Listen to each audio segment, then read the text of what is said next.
Est-ce que la drogue nous aide? Dans la saison 1 d'Euphoria, Rue consomme dans le but de ne plus rien sentir, pour accéder à une forme de sérénité, l'espace d'un instant, et rendre supportable ce qui ne l'est pas. Elle tente d'éteindre le vide qu'elle ressent depuis toujours en recherchant un apaisement mental. Et cette recherche d'apaisement, parfois, l'amène aux limites de son propre corps. Ces moments donnent à Rue l'impression qu'elle peut enfin respirer, mais plus elle essaie de fuir le réel en s'anesthésiant, plus le vide qu'elle ressent grandit en elle, et elle suffoque. Elle pense fuir le monde, mais elle le subit encore plus. Alors elle recommence. Piégée dans un cercle vicieux de dépendance, avec toutes les conséquences que ça engendre sur sa vie et celle de son entourage. Elle essaie alors d'arrêter la drogue, mais elle ne le fait pas dans un effort de se guérir elle le fait avant tout pour ne plus inquiéter les autres, et en particulier Jules. Et là on remarque que le problème chez Rue ne se limite plus seulement à la drogue, mais à un problème plus profond, le besoin de stabilité. Avec Jules, Rue ne sort pas du schéma de la dépendance. Elle ne consomme plus, mais elle est toujours en recherche d'un équilibre, quelque chose qui la tienne. Tant que son lien avec Jules existe, elle arrive plus ou moins à gérer. Mais dès qu'il se fragilise, tout s'effondre, et elle repart dans les habitudes qu'elle connaît. Parce que pour elle, l'amour et la drogue viennent combler le même manque. Elle ne peut pas se débarrasser de la drogue aussi facilement que tout le monde ou elle le voudrait. Parce que ce que la drogue lui donne, elle ne le retrouve pas ailleurs. Sauf peut-être dans sa relation avec Jules.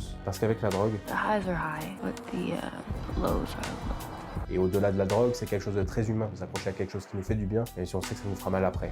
À la fin de la saison 1, alors qu'elle rechute, Rue est soulevée et transportée dans une chorégraphie puissante et transcendante. La mise en scène transforme la perte de contrôle en impression d'élévation. Et la fuite ressemble, encore une fois, à une forme de libération. Seule, face au réel, sans personne pour la tenir, elle s'effondre. Tout semble montrer que ce qu'on essaie de fuir ne disparaît pas avec ce qu'on consomme, ce qu'on aime ou ce qu'on poursuit. Ça reste là. La question du coup n'est donc peut-être pas de savoir comment le faire disparaître, mais comment continuer à vivre avec ce vide en nous qui ne se laisse jamais totalement combler. I don't know what type of fucked up shit you got going inside your head. I don't know how to help, but I could tell you one thing, this drug shit, it's not the answer.